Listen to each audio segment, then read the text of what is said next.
Thank you. It is never good to be the person standing between the audience and lunch. Nicholas, Noam, thank you for inviting me to be a part of this really fascinating conversation. This brief talk is meant to introduce you to some of the primary ideas behind my work. So it's going to be a kind of overview, a simplified overview. But it can't also help but be a history of how someone from a non-technological background arrives doing work that is more and more focused on technology, specifically around the production of music, black music in particular, and its cultural politics. So even though I was planning to talk about my work on AI sound and the various sound projects that I'm doing with generative sound, I decided to go analog today. Analog, despite being totally awash with AI-assisted tools for everything from sound generation to mixing and mastering, but to cut through the sea of often crippling options and promises made by these tools, one of the things that my work insists on is that as we engage the relentlessly new technologies of sound reproduction and the environments that they craft, we really have to think about how race operates by way of those tools. We must take seriously how race operates within these environments that we craft and the always accelerating temporality of these developments, and again, their endless, endless promises. Now, by race, I'm not focusing on racism per se. Race, for me, enables a much more widescreen engagement with the complexities of what it is to be human, or not, in a world increasingly defined by technology, as well as by cultural and ethnic differences. These differences impact our relationship with synthetic environments, as well as with increasingly human-like machines that respond to us as products of specific cultural, ethnic, sexual, and other types of differences. So I use race in my work as a way of thinking about creativity and power and cultural change in a globalized world where technology transfer, accessibility, and appropriation are often just a matter of time. And that transfer, accessibility, and appropriation are matters of cultural translation.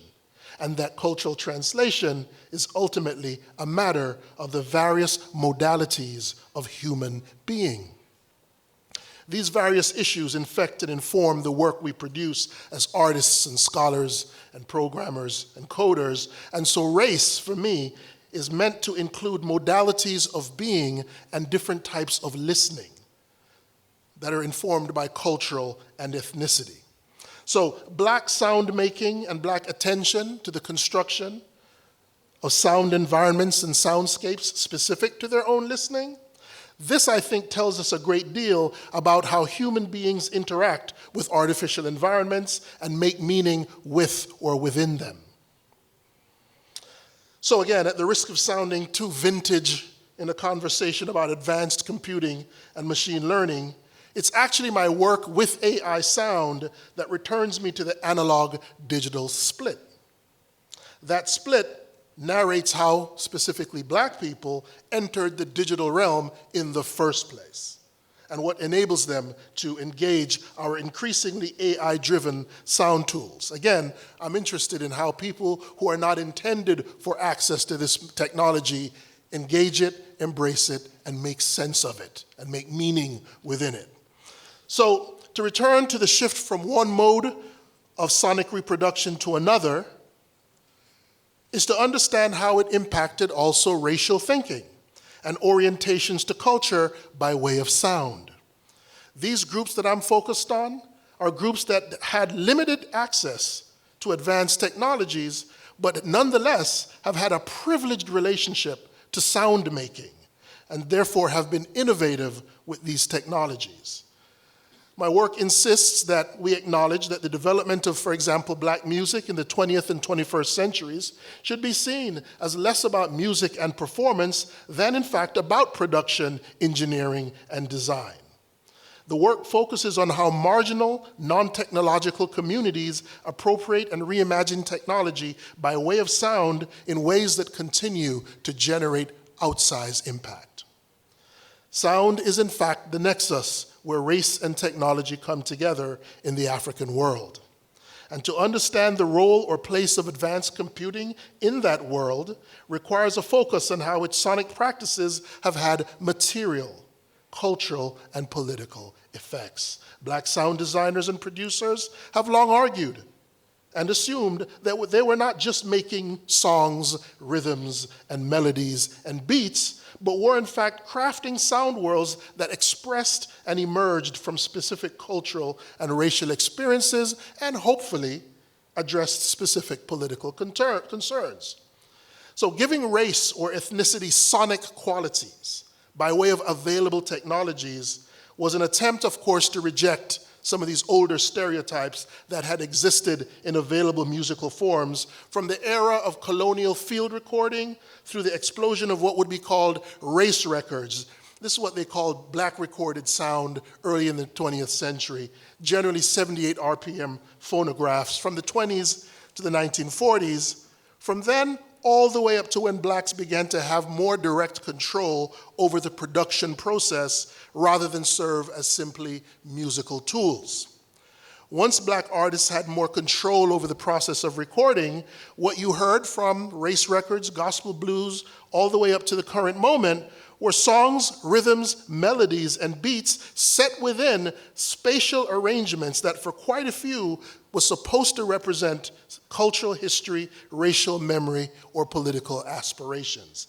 However fanciful or imaginative that might have been, these ideas are the origins of the long-standing cliche of putting soul into the machine, right? Or rendering digital space as black, or even attempting to use analog and digital sound tools to represent or stage traces of ancestral memory, or generate methods attuned to differential cultural sensibilities and artistic priorities.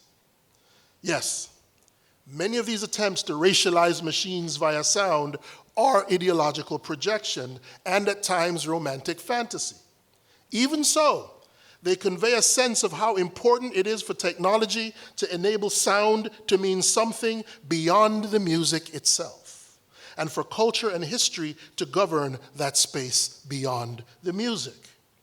Because of this, almost every significant or even insignificant black political movement or cultural transformation was and is linked to specific changes not only in musicality, but in the ways that sound was and is recorded.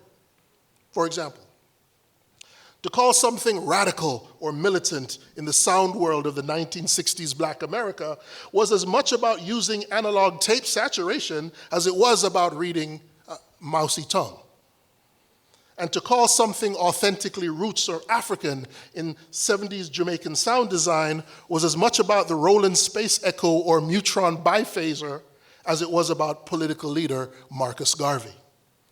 Again, these may not be of the caliber of our current generative sound tools, but the point I'm making here, the history I'm mapping here, is how black sound designers and producers got here and helped lead the way here through sound by imagining meanings to the technology, all in a quest for space.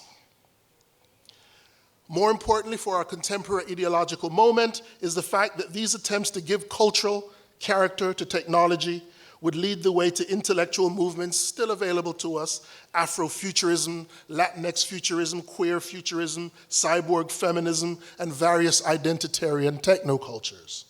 Though also rooted at times in ideological projection, they do operate with the assumption that computing technologies, up to and including AI, can be made to address or be sensitive to the needs, histories, and imaginations of people not intended for this technology. As such, they are examples of why reducing technologies to racism and bias is ultimately inadequate, but also examples of why race and its attendant issues are permanent in the sphere of data and computing.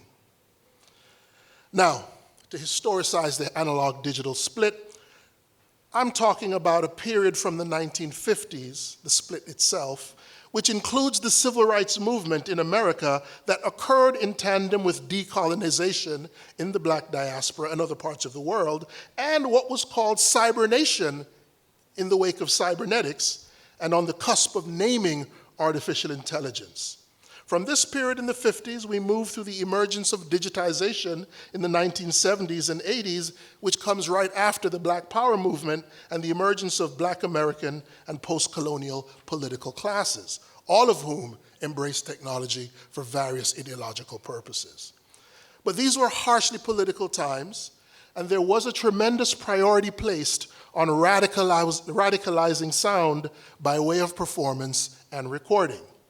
In terms of Black soundscaping, I marked the Black digital era by the moment in the late 1970s when Ray Kurzweil, do I need to tell you who Ray Kurzweil is? No? Google Director of Engineering and the popularizer of the term, the singularity, that mythical moment where machines supersede and take over for human intelligence, et cetera, right? But what I'm actually writing about this right now in a new book. But what's important for me is that the Black digital moment is, for me, perfectly represented by when Ray Kurzweil meets Stevie Wonder. I don't know, people don't realize this, but Ray Kurzweil encounters the Black musical and civil rights icon Stevie Wonder after Stevie Wonder encounters Kurzweil's reading machine, one of the first speech-to-text machines, right? And together, they form Kurzweil Music Systems in 1982 and introduce the Kurzweil K250 sampling keyboard. Now, the K250 was not the first digital sampler. The Synclavier was in 1975, Fairlight CMI in 1979. But these units were so expensive, Black popular artists didn't have access to digital sampling until the mid-'80s with the emulator SP12 and SP1200.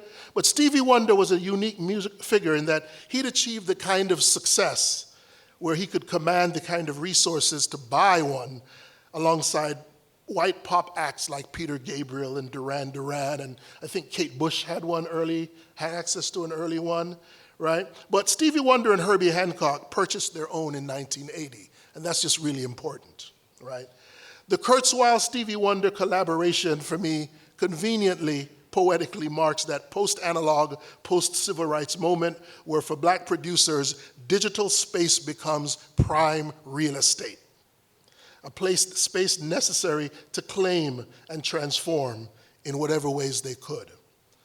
For those of you attuned to music, this is the era of music like electric jazz and funk, hip hop, techno, dub, dancehall, other genres.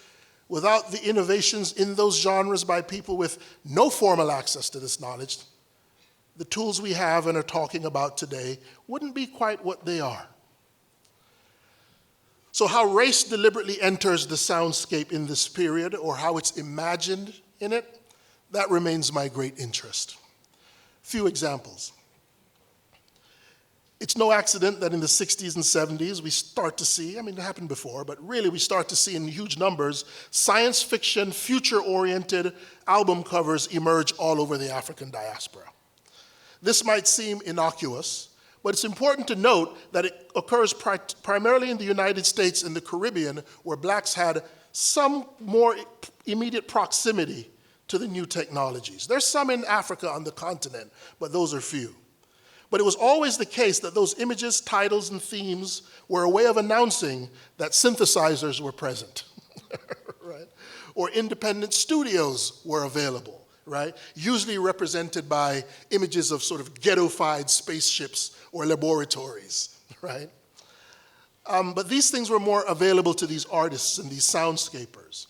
Also, electric pianos and a raft of electronic effects, most notably tape echo, began to reshape standard instrumentation and genres to the point where the effects become primary instruments along with the studio. The music that emerges from this annunciatory moment of Black engagement with these machines would emphasize a shift from the association of black people with colonial notions of organicity, nature, the primitive, the pre-technological, towards something much more in line with the freedoms associated with decolonization and civil rights, technological access, political agency, migration, and economic freedom. So futurism becomes fashionable. It becomes an aspiration well in advance of the arrival of actual digital tools. As a noted Detroit techno producer once stated, music was never the point for him. The point was to construct advanced technological soundscapes to mentally prepare blacks for a hyper-machinic world, and to do so in ways that made that world familiar and empowering. However, this process of preparing a specific ethnic community for synthetic space, or in fact of domestic synthetic space in advance of the arrival of digital space, this brings us to the title of our symposium, or the theme of this symposium, which for me is Echo. Echo bridges the analog-digital split in the black world. This includes its attendant metaphors and cultural associations. Because people, when they hear echo, there are meanings, cultural meanings associated with echo, right? Such as meanings connected to cultural origins, or historical trauma, or alienation, or allegedly cultural or racial memories, alongside sonic visions of utopian possibility, right? Now, these visions, I must stress, were always in conversation in the black world with the cultural and political movements out there on the streets, right? Now, the type of practices of echo that matter to me, they run from analog tape echo, which arrived in Jamaica in the 60s, to the turn to digital echoes in the 80s alongside sampling, all the way up to the algorithmic echoes of our present moment, and something that's really important to my current work, what's called convolution reverb or convolution echo, that comes from what we call impulse responses. It's basically a way of digitizing actual space so that we can reproduce it on the computer, right? In some ways, convolution addresses the challenge of mapping the real world to the virtual in the wake of algorithmic echoes, which from the 80s from the 80s to the present, some people would argue, abandoned the real space completely, and we could feel that in the music, right? And some would even get deeper and say, well, it also transformed memory, our sense of space, into something inhuman or other than recollection. But in the context of this analog-digital split, the technological use of echo was often, if not always, in service to the cultural importance of space and memory. Again, echo is about space, metaphor of space, or if others have argued, of reciprocity as well. The technological use of echo was in service to, for example, the traumatic disruptions of slavery and colonialism. This is what the producers would say. This is not just a college professor interpreting what they said. They said this, right? And the dispersion of African peoples all across the world, right? And with this, it makes sense, if you're familiar with some Afrofuturist thinking, this is why we have this notion that utopia is in the past, right? Afrofuturist icons like Sun Ra and Samuel R. Delaney have articulated this. For black people, due to these disruptions of slavery and colonialism, the world has already ended, right? This sense of dispersal, disruption, alienation, the sense of break or discontinuity would feed an obsession in artistic and cultural production with space itself, distance. One of the ways that echo works in these soundscapes that attend to this is that it's meant to capture the way that Africa, not as a real place necessarily, but as the signifier of loss, of origins, of history, haunts and shapes black cultures and black cultural production outside of the continent by way of practices of sonic memorialization and recovery, which is what my projects on convolution echo are focused on. I could talk about that elsewhere. This is why in the historical period that I've mapped out here, this split, echoes become increasingly dominant. And at times, they overwhelm the music. From, I don't know, some of Sun Ra's synthesizer-led outer space jazz, to the cosmic jazz funk of Herbie Hancock, to the electrified post-jazz of Miles Davis, and of course the echo-drenched dub of Jamaican music that would infect house and disco and hip-hop, and of course, most if not all, electronic dance music. Now, if we don't reduce all of this to music and think in terms of a deliberate commitment to technology in order to articulate space and issues of race, we can see how echoes were and are deployed for purposes in league with and coterminous with the politics of decolonization, Black power movements, Black feminisms, and others that rooted themselves in the disruption, the break of Black diaspora. They did this while sounding futures distinct from those imposed upon them by dominant uses and understandings of technology. By the time Black music went fully digital in the 80s, the use of echo in many parts of the Black world, specifically in Jamaica, began to decline. The soundscapes began to focus less on memory and utopia and more and much less on the language of recovery. Without echo, there was a focus on harsh, sharp, material presence.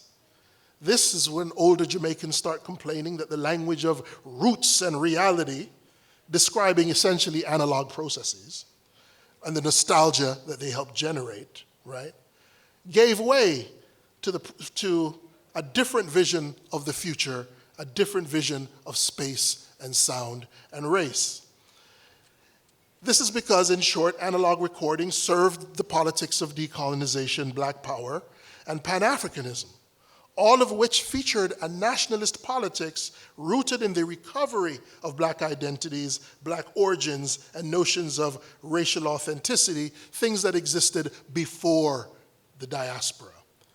Musically, this meant cliches like drums and chants, indigenous instruments, dances, and performance, as well as a rejection of Western 12-tone harmony and melody, and a focus on either microtones or deliberately disruptive noise effects, right? But to construct this soundscape, echo, tape echo, was crucial. It served those sounds and movements, evoking as it does distance, space, disconnection, alienation, but also doubling, right? Which some argue is in fact the root of the term dub, right? Which is a genre that is most notably linked to Pan-Africanist politics, and that genre of music that took echoes and reverb way further than any genre of music, short of maybe late 50s rockabilly and psychedelic rock in the 60s. Echo in these and other musical forms was geared towards fabricating alternative worlds, magical spaces, fantastical pasts, and futures. In the hands of these Black producers, these worlds authorized the use of sonic signifiers of cultural origins in the attempt to transform artificial spaces into sites of memory, right?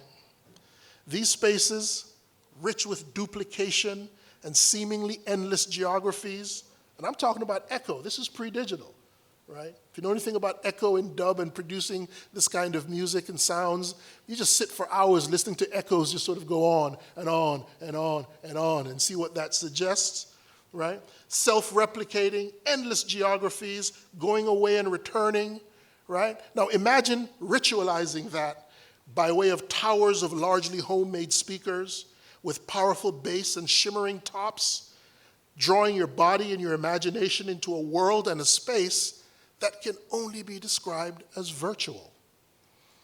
Producers were aware of the recursivity of echo as the bridge to virtuality.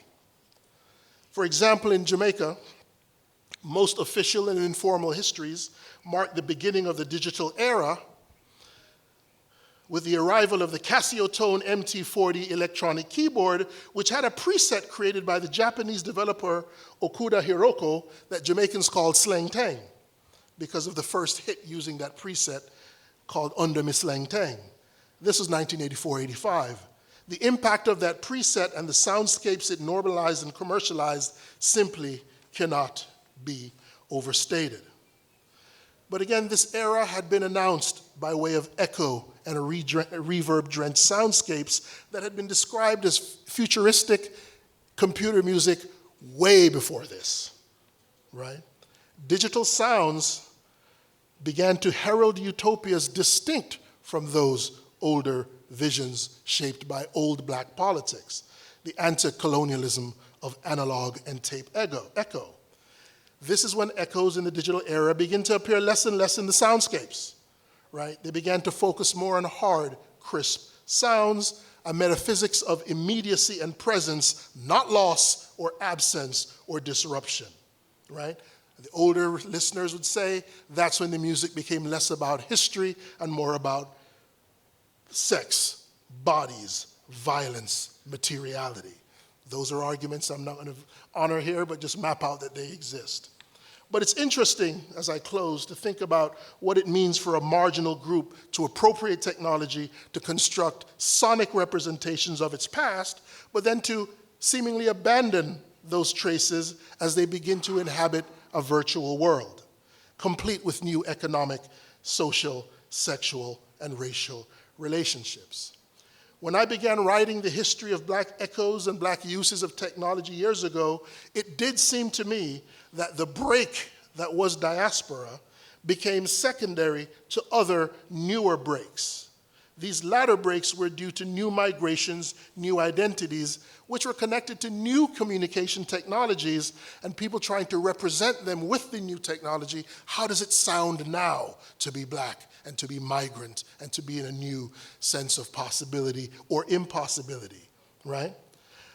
Without an answer to why this happened, I would just say that if the power relationships of the material world were slow to change, then a lot of the black artists and sound producers began to think that the virtual world could offer new possibilities, new utopias. These utopias, they hoped, would put pressure on the old ones. What that pressure could yield, though, still remains to be seen. Thank you.